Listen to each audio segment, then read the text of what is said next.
వారు కూడా శుభాలు చెప్తారు. అనంతరం కేక్ కట్ చేసుకుంటారు. చెప్పండి మరి ఎంత దిక్కు కాదండి మీరు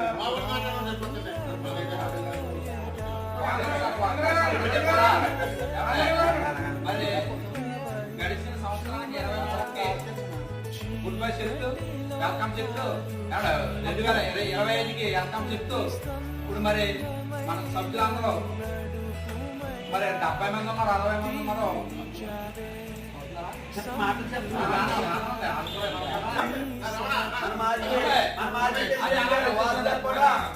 రావాలండి